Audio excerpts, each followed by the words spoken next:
संपूर्ण वेद और शास्त्र जो वैदिक वांग्मय है, उस वैदिक वांग्मय का जो सार है वो श्रीमद् भागवत महापुराण है। हमारे जो चारों वेद हैं, ऋग्वेद, यजुर्वेद, सामवेद, अथर्ववेद, चारों वेद, 6 शास्त्र और सारे जो उपनिषद हैं उनका सारांश है श्रीमद् भागवत महापुराण। और जो संपूर्ण वेद शास्त्र हैं उन्हीं वेद शास्त्रों से कर्मकांड भी बना है, उन्हीं वेद शास्त्रों से उपासना कांड भी बना है और उन्हीं वेद शास्त्रों से ज्ञान कांड भी बना है। अब इसको क्या कहा जाता है? श्रीमद् भागवत महापुराण ज्ञान यज्ञ। ये ज्ञान यज्ञ है।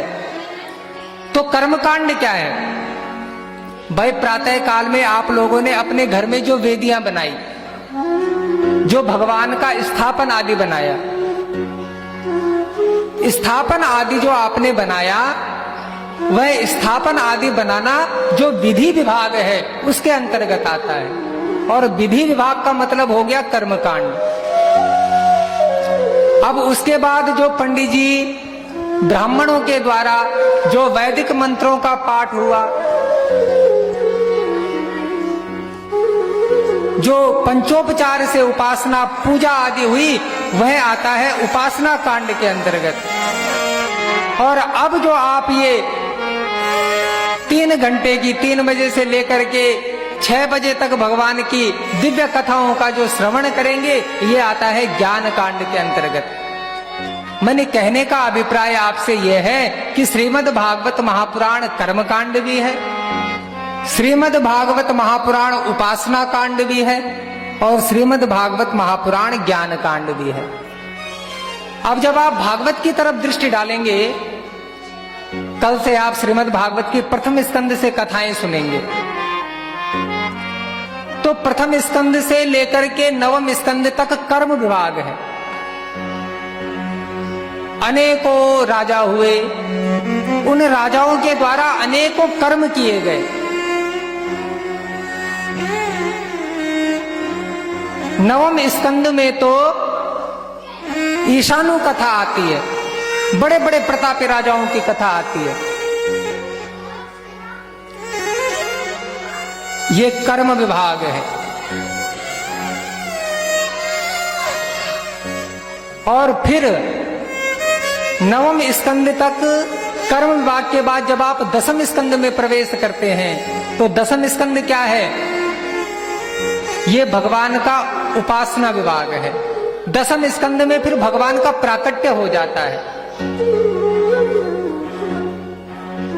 और जहां पर भगवान का प्राकट्य होता है, गोपियां भगवान को माखन का भोग लगाने के लिए जब लालायित हो जाती हैं,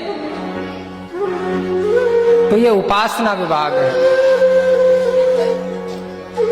पर जहां 10वें स्कंद में चलते चलते रास पंचाध्याय में प्रवेश करते हैं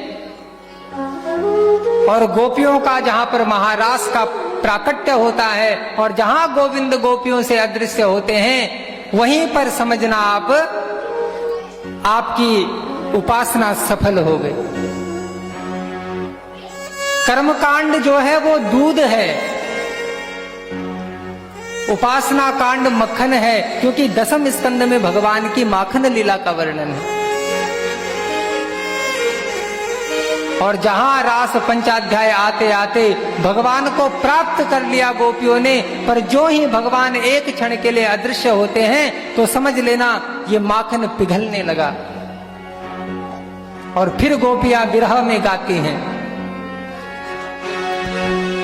जयति तेधिकम् जन्मना ब्रजः श्रयत इंदिरा सस्वदत्रहि जयति तेधिकम्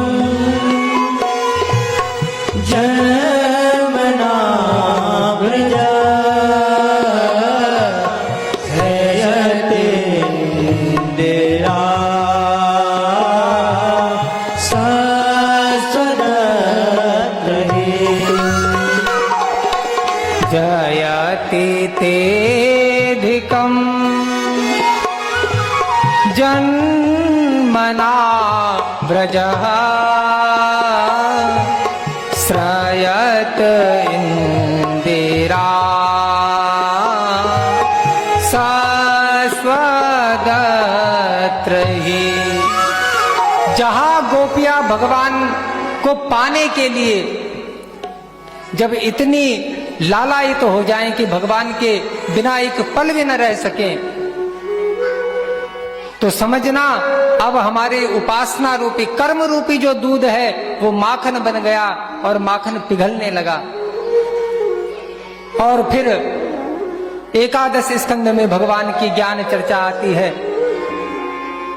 और द्वादश स्कंद में फिर भगवान सारे संसार में प्रलय का वर्णन आता है। तो कहने का अभिप्राय आपसे यह है कि श्रीमद् भागवत महापुराण कर्म विभाग भी है, उपासना विभाग भी है और ज्ञान विभाग भी है। अब कोई कर्मकांड के द्वारा प्राप्त करना चाहे तो मिलेंगे भगवान ही, कोई उपासनाओं के द्वारा प्राप्त करना चाहे मिलेंगे परमात्मा ही, और कोई ज्ञान के द्वारा भगवान को प्राप्त करना चाहे मिलेंगे भगवान ही। तो आप 7 दिन तक भगवान की इन दिव्य कथाओं को श्रवण करने के लिए इस दिव्य स्थान में हम सभी समुपस्थित हुए हैं। मैं आप सबकी श्रद्धा को नमन करते हुए 7 दिन के लिए अपनी वाणी को इस भगवत सेवा के लिए समर्पित करता हूं।